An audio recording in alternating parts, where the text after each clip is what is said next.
एक ओंकार सतनाम करता पुरख निर्भव निर्वैर अकाल मूर्त जुनी सहभंग गुर प्रसाद जप आद सच जुगाद सच है पी सच नानक होसी पी सच एक दती गुरु नानक देवा ओंकार गुरु अंगद पेवा सतनाम गुरु अमर प्यारे करता रामदास गुरबारे पुरख श्री अर्जन सुखदानी निर्भव हर गोबिंद कुन खानी निर्वैर गुरु है श्री हर राय अकाल मूर्त हर कृष्ण त्याय अजुनी तेग बहादुर राय सहभंग गुरु दसमें सहाय गुर प्रसाद ग्रंथ गुर ज्ञाना वाहि गुरु बंदन भगवाना गुरु ग्रंथ काल जुग पयो श्री गुरु रूप मान दस पासा एहो रूप है गुरु ग्रंथ जी जान पूरन देखियो आत्मा द्वैत सर्वनवार पै शांत मन संते तिन पद नमो हुमार मुँह को चले शास्त्र खाट पिंग गिरन चढ़ जाए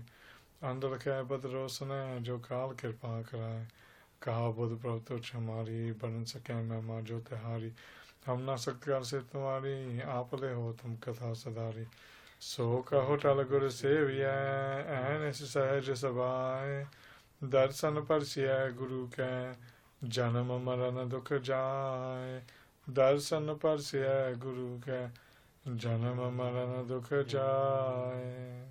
सतनाम श्री वाहिगुरु साहिब जी साचा साहिब साच नाय आख्या पाऊ अपार आखै मंगै दे दे दात करे दातार फेर के अगे रखिए जित दिसै दरबार मोह के बोलन बोलिए जित सुन तरे प्यार अमृत वेला सच नाउ वरियाई विचार कर्मी आवे कपड़ा नदरी मोख द्वार नानक एवै जानिए सब आपे सचियार। वाहिगुरु जी का खालसा वाहिगुरु जी की फतेह। गुरु रूप साध संगत जी वाहिगुरु जी का खालसा वाहिगुरु जी की फतेह। We're continuing on with the Japji Sahib Katha, and we've finally reached the fourth Pauri. And here we've now listened to the Katha of the Mool Mantra. We have gone into the Katha of the various methods of the Hukum of Vaheguru and those people who sing the praise of Vaheguru and the merits they receive. And now the Siddhs are still continuing to talk to Sri Guru Nanak Dev Ji and go through a discussion on their philosophical views and thoughts on God. And they say to Sri Guru Nanak Dev Ji, they say, look Maharaj, they say, in the previous times in the world there have been many righteous kings like Raghu, Prithu, Mandata, Dilip, if we look at the Mahabharata, you got Yudhishthira and people like that, Bhishma, Pitama, they've all been kings, righteous kings within this world. However, once they have passed away, their names have disappeared and they've died, and then another king rises and takes their place. In the same way, does God have this as well? He must be a king who's been placed on a pedestal, who's been placed on a seat. And when he passes away, does his name not disappear? Is he currently a king who, once he does pass away, that his name will disappear? And Sri Guru Nanak Dev Ji had this. He said, look, Siddhs, he said, of what you have said, that with regards to the worldly kings, there is a massive difference with regards to the worldly kings and God himself. And Sri Guru Nanak Dev Ji replied, Sacha Sahib. And they said, Vaheguru Parameswar, God, is different to all the worldly kings. Because the worldly kings come, they die, and then they disappear, and we don't know who they are. Sometimes we forget their names altogether. While God is completely different. He is known throughout the three eras. Remember in Mool Mantra Sahib it says Satanam, that God is Sat, He is true, and He is Nam, He is Prasid, which is He is well known, and He always will be known. And then within the Sri Mool Mantra it says Ad such Jugad such Happy such Nanakospi such. So it states that God is true in the past, true in the primal past, true through the ages, true now, and true in the future. And God is different to all the other kings. He is the divine king, the only true king, while all the other kings are false. And Sri Guru Nanak Dev Ji continue. Sachanai. They say Sachanai, and they say, like we said earlier on, He said, he is true because his name is true. Like we said, he is known throughout all the three realms. He's known throughout all the three time frames. He's known throughout all the domains. He is the only truth. He is the constant. He is the one constant. While everybody else is false. All those kings that have come before that, whether they were righteous or not, they disappeared. They died at some point. And Sri Guru Nanak Dev Ji states that to the Siddhs. Now, the Guru, the Sadgun Guru, is also such. Sri Guru Granth Sahib Ji are the eternal Guru, and they will always remain the eternal Guru. Because the eternal Guru has no real form. The Shabad is the true form. The Shabad is the causal root of the world, and it's the causal root of the end as well. But it will remain. It will remain one with God. And there's a Sakya that comes within Shema Pasha's life of why they were termed Satya Pasha. Sri Guru Har Gobind Ji were staying with Jahangir after he had been released from Gwalior. During that time, they used to go out hunting, they used to do everything together. They used to go from place to place together, the prachar was done, the armies used to go together, they used to train together. And there was one time when Sri Guru Har Gobind Ji had come out, obviously, from Gwalior and was staying within the area of Delhi.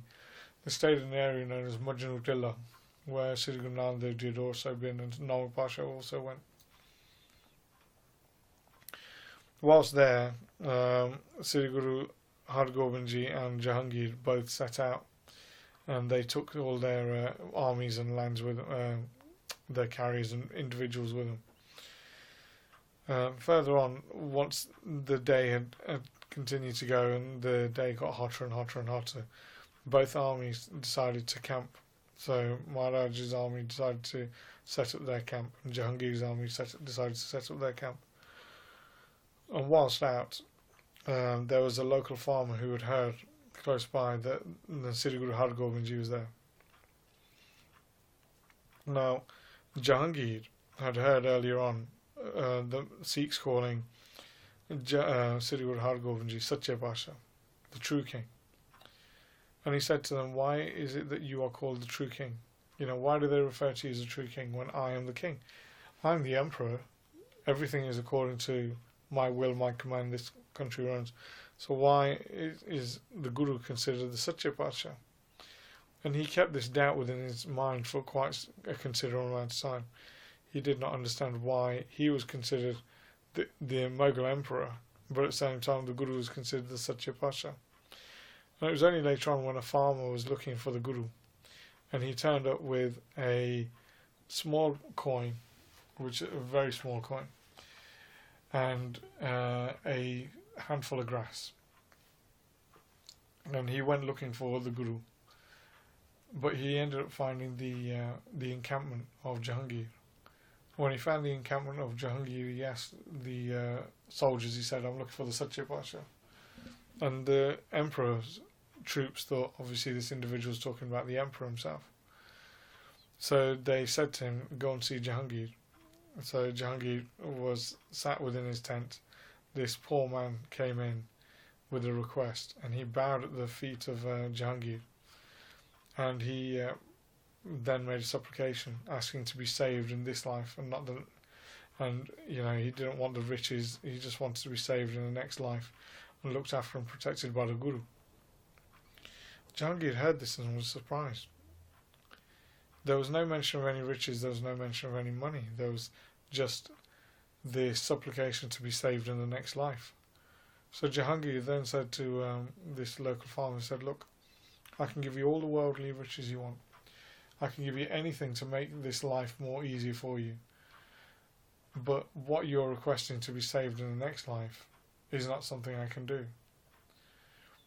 The farmer was took back. He didn't understand, because obviously he'd heard about the Guru. He knew that the Guru was able to save lives and protect a person in the next life as well.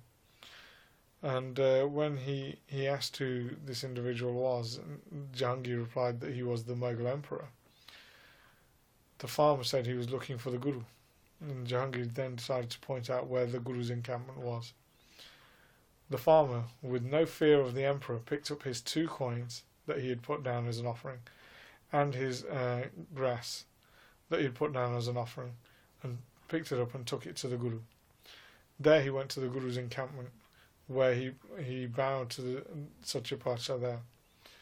Once bowing to the Sacha Pasha, Maharaj asked him what he required and asked him for whatever he desired, and he asked to be saved in the next life, and just become one with the Guru. The Guru blessed him with such a thing, and blessed him in the next life that the Guru will take care of him in the next world. Jahangir saw all this take place, and he was shocked. And it's only after the farmer left that Jahangir came and spoke to the Guru and realised why the Guru was considered the Sacha Pasha. He is the true king, because not only is the Guru the king of this world, but he's also the king of the other worlds. While Jahangir was only able to give materialistic rewards to this farmer, the actual reward that the farmer required was in the next life. And only the true king can bestow rewards in this life and the next life. And that's a short story. So Sacha Sahib Sachna, that the Guru is the same. The Guru is true. He is the true king. He will continue to give. He will continue to look after. He will continue to nurture the Sikh faith, and at the same time he will protect you in the next world. So the Siddhs heard, obviously, that the true name is Sacha Sahib Sachna, that he's the true master. He's a true king with the true name. And then the Siddhs said, okay, but when you have a king has various emissaries, various individuals who can speak various languages, so they can communicate with various other kings. Is this the same for God? And Sri Guru Nanak Dev Ji replied, Pakhya Pau Apar. They say Pakhya Pau Apar. They say Pakhya here means languages. Pau here means different types. Apar means that there's a variety. That God has a variety of languages. He can speak every different language that is available. Not just the languages that human beings speak, but he can understand the dialects of all the animals. He can understand the dialects of all the elements. He can understand everything. God doesn't need various translators. He is able to understand all the languages. And so, after the Siddhs heard this, then they asked Sri Guru Nanak Dev Ji, said, okay, if he can understand all the language, what is the language of God? What is his actual language? And Sri Guru Nanak Dev Ji continued, Pakhya Pau Apar. So Pakhya again is the spoken word. Apar here is to be exempt from everything, to be beyond everything. And Pau here means love. So Sri Guru Nanak Dev Ji is saying the language of God is actually love. If a person speaks to God with a loving intent and a loving heart, God understands the message that's being conveyed. So the Siddhs then asked as well, they said, okay, if that is the name of God, to recite the name of God, what is the merit that a person gets from reciting the name of God with love? And Sri Guru Nanak Dev Ji replied, Pakhya Pau Apar. They said those people who sing the praise of the name of God with love, they will become beyond it. Basically, they will become beyond life. They will become part of God themselves. They will manifest and gain the ability to become one with God, and they'll be beyond everything within this world. And there are two short sakis that appear within the Sampardaic. The first one is about a sadhu he was a young male who'd come from a village and wanted to learn about God. And he had gone to stay with a sadhu and asked him for an upadesh, which is a divine discourse or a sermon. And he asked him for a description of God. And at the time, this saint that he went to see was a devoted disciple of Vishnu. So he decided to describe the actual form of Vishnu. So obviously he's got 4 arms, he's this colour, he wears a crown, he has this, he has a Sankh, he has a Gada, he has a Chakkar, he has a lotus blossom, he carries all these weapons and he does this, he does that. And he said he also has a Ardavind. An Ardavind is a cummerbund, or as we know in Sikh, a Kamalpreet. He has a Kamalpreet around his waist. Now this individual who had come to learn about the characteristics of God forgot about everything apart from the cummerbund. So what he did was, when he returned home, he used to focus on God with just a cummerbund, on just the form of the cummerbund. And he used to actually recite the term Ardhavanda, Ardhavanda, Ardhavanda. That became his mantra.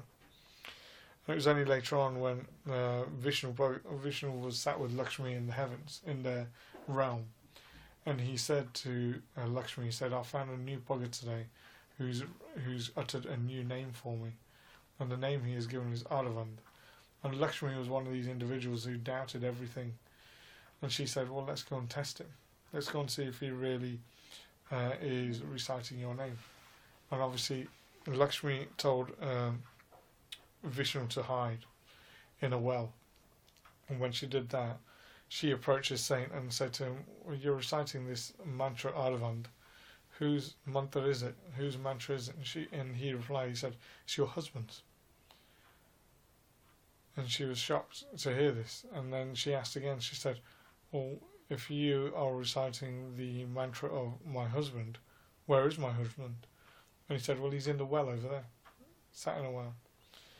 And it was through that this new name, this new characteristic of God, even though this wasn't a mantra that had been spoken anywhere else, it was through that this individual gained a glimpse of his divine.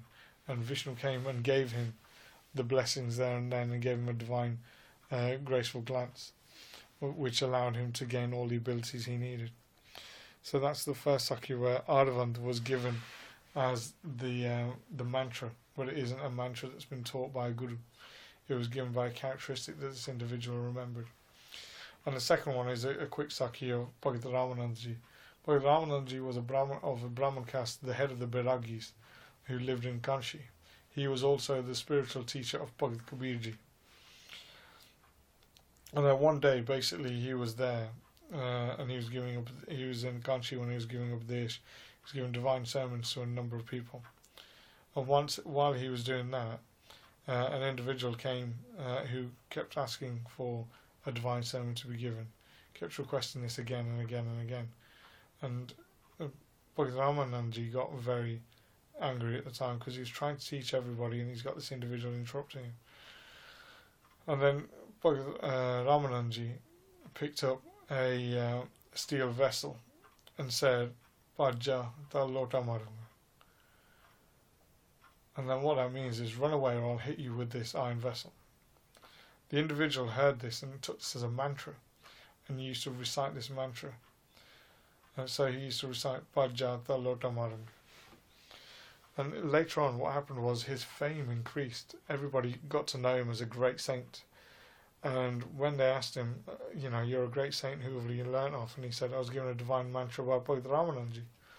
Bhagat Ramanandaji was questioned by all the other people, saying, well, why haven't we been given a mantra by you? Why has this individual been given a mantra? And now he's famous because he's recites it so much and he's become one with God. So Bhagat Ramanandaji was quite inquisitive about this. He didn't understand how somebody could say that he had given them spiritual mantra when he hadn't done so. So he went to see this individual and speak to the individual. The individual said, he bowed to Bhagat Ramanandaji, accepted him as his guru and said, you are my guru, you've given me this gift. Then you give me this mantra. And Bhagat Ramanandaji in front of all the Sangha said, well, what mantra have I given you? And he said, you said, Bhajata Lota Marunga. And Bhagat Ramanandaji said, that's not a spiritual discourse, it's not a spiritual mantra that I've given to you. And he goes, but what have you taken it as? Why have you said that this is a spiritual mantra when all it means is run away or I'll hit you? He goes, well, I took it as the lota. The lota is, the iron vessel is the human body. And what I took you saying by Bhajata Lota Marunga as in, run away from this life, because the human life is something that you will be hit by again and again and again, and you need to gain nirvana from it. But Ramanandaji heard this and laughed, and obviously said that this wasn't a spiritual discourse, but now that he is taken as a discourse, he should remain meditating upon it. And here again it shows that the mantra of God is actually loving devotion. It's love. Guru Gobind Singh Ji says, Sach kahun jin prem kiya tin hi prapayo. They say that those people who sing the praise of God with love, they will become one with God. And Guru Gobind Singh Ji says, ek chit te aayo kal fas ke beech na. So for 1 second, if you are to truly focus on God, then you will not have to succumb the angels of death. And so far, we've got up to, I know we've only done a couple of actual definitions, and we've done a couple of stories. But for today's Katha, we will leave it there, and then we will continue on with the fourth body next time. Kamalpreet Singh, if you can finish off there, please. Sacha Sahib Sachnai Pakhya Pau Apar Akhe Mange De Daat Kare Daatar Fir के अग्गे रखिए जित दिसै दरबार मुँह के बोलन बोलिए जित सुन तरे प्यार अमृत वेला सच नाउ वडियाई विचार करमी आवे कपड़ा नदरी मुख द्वार नानक एवै जानिए सब आपे सचियार वाहिगुरु जी का खालसा वाहिगुरु जी की फतेह। हे गोबिंद हे गोपाल हे दयाल लाल प्राणनाथ नाथ सखे दीन दर्द निवार हे समरथ अगम पूरन मोहे मैं तार अंधकूप महापयान नानक पारे उतार आए प्रभु शरणागति कृपा निध दयाल एक अखर हर मन वसते नानक होत निहाल एक अखर हर मन वसते नानक होत निहाल। वाहिगुरु जी का खालसा वाहिगुरु जी की फतेह।